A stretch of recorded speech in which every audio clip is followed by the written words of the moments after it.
दोस्तों, मेरा काम ही मेरी पहचान है, वरना मेरे नाम के तो कई इंसान हैं। सत्य में भारत न्यूज आज आपको ऐसी शख्सियत से मिलवाने जा रहा है जो हिंदू, मुस्लिम, सिख, ईसाई सभी के दिलों पर राज करते हैं। तो आइए करते हैं शुरुआत अपने मेहमान आबिद रजा जी के साथ।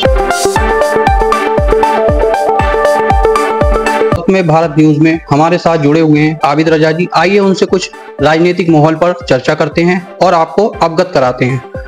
तो आपका सर बहुत बहुत स्वागत है हमारे सत्य में भारत न्यूज पर। हम ये जानना चाहते हैं कि आपका राजनीतिक सफर काफी लंबा रहा है और इसके बारे में आप हमें कुछ बताइए कि पहला चुनाव आपने कब लड़ा और उसके आगे का जो आज तक का राजनीतिक सफर है उसके बारे में कुछ बताइए। देखिए, राजनीति में आने का जो मेरा फैसला था वो इसलिए था कि मैं लोगों की खिदमत कर सकूं। 2006 में लोगों ने भरोसा किया, फिर हिंदू, मुसलमान, सिख, ईसाई सब लोगों ने मिलकर मुझे विधायक बनाया। मंत्री मुझे माननीय मुलायम सिंह यादव जी, माननीय अखिलेश यादव जी ने बनाया।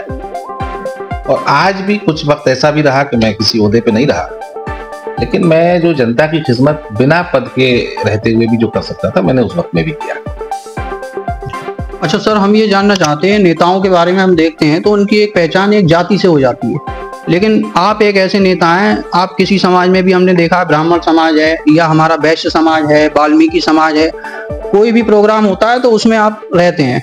और हम ये देखते हैं कि चुनाव के समय में भी हमने देखा है कि कई जगह जो है इसी तरीके के प्रोग्राम होते हैं कि भाई आज उनका है और मतलब वो लोग बुला के आपका सम्मान भी करते हैं। तो सर, इसके पीछे का रहस्य क्या है? देखिए, विधायक, सांसद और नेता में फर्क होता है। चेयरमैन बन सकते हैं, विधायक बन सकते हैं, सांसद बन सकते हैं, कभी पार्टी की लहर पे, कभी बिरादरीवाद पे, कभी पैसे की बुनियाद पे, कभी जाति की बुनियाद पे, लेकिन नेता जो बनता है वो बहुत मुश्किल से बनता है। मेरा शुरू से ये ख्वाब रहा कि मैं ओहदे रहें या ना रहें, लेकिन मैं लीडर के रूप में काम करूं। और लीडर वही बनता है जो संघर्ष करता है, मुद्दों पे लड़ता है, और लीडर वही माना जाता है जो सबकी पसंद होता है। किसी एक बिरादरी की बुनियाद पे आप हो सकता है एमएलए बन जाओ, हो सकता है एमपी चेयरमैन बन जाओ, मिनिस्टर बन जाओ, लेकिन लीडर नहीं बन सकते। यही वजह है कि जब से मैंने सियासत में शुरुआत की, मेरी कोशिश पहले दिन से यही थी कि मैं सब मजहब के लोगों में, सब बिरादरी के लोगों में, के लोगों के दिलों में अपनी जगह बना पाऊं। और यही वजह है कि मैं सबकी खुशियों में, जो त्योहार हो, चाहे गमी हो, चाहे सड़क हो, चाहे मतलब उनकी कोई परेशानी हो, सबके बीच कोशिश करता हूँ कि खड़ा रहूं। अच्छा सर, हम ये जानना चाहते हैं कि बदायूं क्षेत्र में कोई भी चुनाव होता है, चाहे प्रधानी का हो या चेयरमैनी का हो या विधायकी का हो या एमपी एमएलए का हो, आप प्रत्याशी हैं या नहीं इससे मतलब नहीं है, लेकिन उसमें एक आपका मेन रोल रहता है कि मतलब जैसे होता है ना, टीम में सचिन तेंदुलकर कप्तान है या नहीं, लेकिन टीम में है, उसका खौफ होता है। तो इसके बारे में आप बताइए कुछ। अब देखिए, ये तो जनता का प्यार है, लोगों का प्यार है कि मैं चुनाव में रहूं या ना रहूं, लेकिन सब लोग मुझे विपक्ष की नजर से देखता है, मेरे पक्ष के लोग मेरे पक्ष की नजर से देखते हैं। और लोगों को अगर ये लगता है कि आबिद रजा के साथ रहने से उनको फायदा होगा, पूरे जिले में लोग मुझे बुलाते हैं, उत्तर प्रदेश में भी बुलाते हैं, तकरीरों को बुलाते हैं, तो मैं इसके लिए तो ऊपर वाले का शुक्रिया कहूँ और लोगों के प्यार जो वो देते हैं उसके लिए शुक्रिया कहूँ। अच्छा सर, ये हम जानना चाहते हैं कि यहाँ बदायूं क्षेत्र में हमने देखा है कि कई जो है नई रीतियां आपने चालू करी कि भाई हमने किसी मुस्लिम विधायक को नहीं देखा कि वो राम बारात में उसका स्वागत कर रहा है, या किसी ऐसे क्षेत्र में हमने मंदिरों में आपको जाते हुए देखा है। तो इसके पीछे बताइए कि मतलब ये क्या आपका राजनीतिक स्टंट है या आपकी दिली जो है एक ख्वाहिश है कि आप सर्व समाज के नेता बन के रहें? देखिए, कोई बाई चॉइस किसी मजहब में पैदा नहीं होता, किसी बिरादरी में पैदा नहीं होता। जो जिस मजहब में, जो जिस बिरादरी में पैदा होता है वही उसका मजहब होता है। और मैं मुसलमान घर में पैदा हुआ हूं, ये मेरी बाई चॉइस नहीं है। और मेरा मजहब इस्लाम जो है सिखाता है, कुरान शरीफ की पहली आयत है रब्बुल आलमीन, अल्हम्दुलिल्लाह रब्बिल आलमीन। रब्बुल आलमीन का मतलब होता है, रब का मतलब होता है अल्लाह ताला, इसको आप भगवान के रूप में मानते हैं। और आलम का मतलब होता है दुनिया। कुछ लोग ऐसे हैं कि नफरत की राजनीति करते हैं, हम नफरत की राजनीति नहीं करते, हम मोहब्बत की राजनीति करते हैं। लोगों के दिल कैसे अच्छे रहें, लोगों के हर मजहब के धार्मिक प्रोग्रामों में हम शरीक होते हैं, तो हमारे मन को भी अच्छा लगता है, उनको मन को भी अच्छा लगता है। कि नेताओं से मिलना जब वो बड़े पद पे पहुंच जाते हैं तो बड़ा मुश्किल हो जाता है, लोग एप्लीकेशनें लगा के, चक्कर लगा लगा के थक जाते हैं। तो आप दिन भर में आज इस समय विधायक नहीं हैं, लेकिन आप ये बताइए आप आज भी कितने लोगों से मिल लेते हैं एक दिन में और कितने लोगों की समस्याओं का आप समाधान अपने हैंड से कर देते हैं? कोई भी जनता का आदमी अगर मेरे पास आता है, अब वो गिनती तो मैं नहीं गिनता, और उनका कोई काम मेरे करने के लायक होता है तो मैं करता हूँ।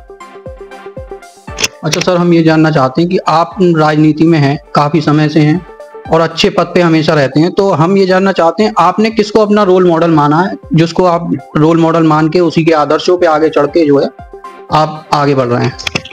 देखिए, देश में महात्मा गांधी जी हमारे रोल मॉडल हैं, अंबेडकर जी हो, माननीय मुलायम सिंह जी हो, माननीय अखिलेश जी हो, नो डाउट ये सब हमारे आदर्श हैं और इनसे हमें बहुत कुछ सीखने को मिलता है।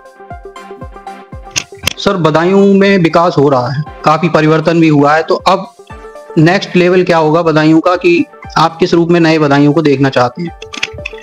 देखिए, मैं 17 तक विधायक रहा। उस वक्त की शहर की हालत आपने देखी है, और 17 के बाद आज 8 साल गुजर गए। आज भी आपके सामने शहर की हालत है।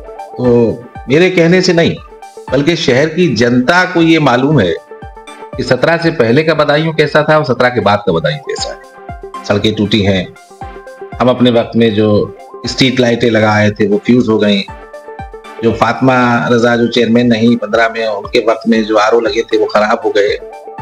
सफाई की व्यवस्था की हालत लोगों ने देखी है और 23 में जनता ने इसका जवाब भी दिया।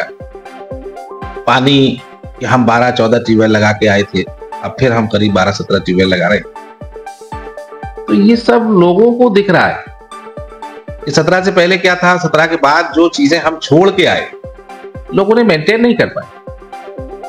आज भी हमने अगर इंदिरा चौक की सड़क रातों रात बनाई, जामा मस्जिद की भी बनाई, अब गुरुद्वारे की भी सड़क बना रहे हैं। ये सच है कि विपक्ष में फातिमा रजा चेयरमैन है और पैसा जितना चाहते हैं इतना नहीं आ पाता, क्योंकि सत्ता में ज्यादा पैसा ला सकते हैं, लेकिन जो भी आएगा उसका बंटवारा बिल्कुल उसमें इंसाफ होगा। हर मजहब के लोगों में, हर बिरादरी के लोगों में उसका बंटवारा होकर काम होगा। सर, इस समय एक नया मुद्दा देश में है, वक्फ बिल के बारे में आप कुछ बताना चाहेंगे? आप इसको किस नजरिए से देखते हैं?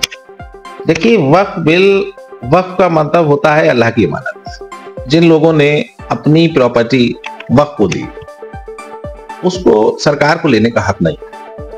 अब रही बात संसद में पास कराने की, ये बहुमत के आधार पे पास हो गया, ताकत की बुनियाद पे पास हो गया।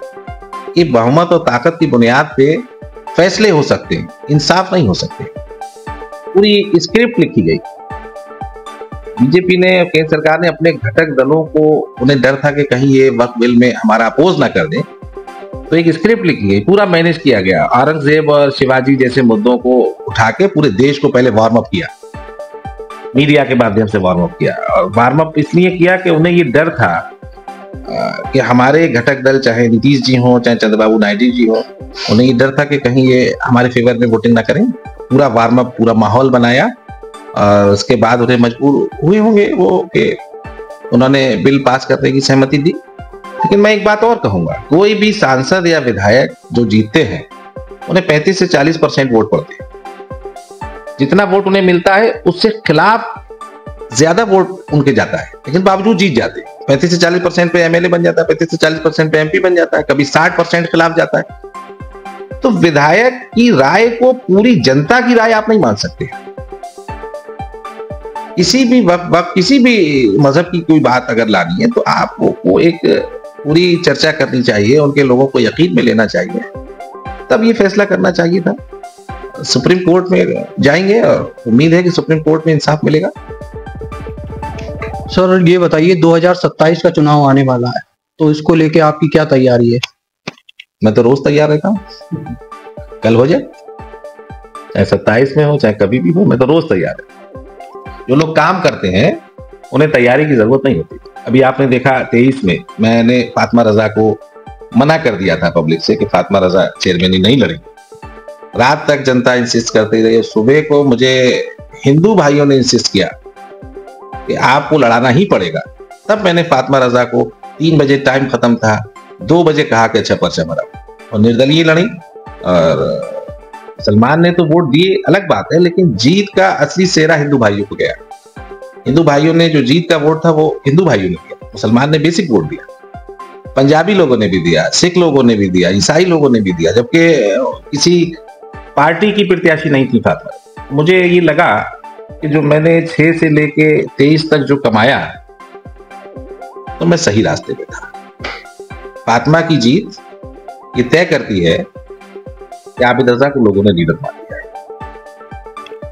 सर एक सवाल हम और ये आपसे पूछना चाहते हैं कि हमने देखा हमारे क्षेत्र के एक नेता हैं जो उनका एक लाइन रहती है, हमेशा कहते हैं अच्छा सोचो अच्छा होगा, तो इससे आप कहां तक इत्तेफाक रखते हैं?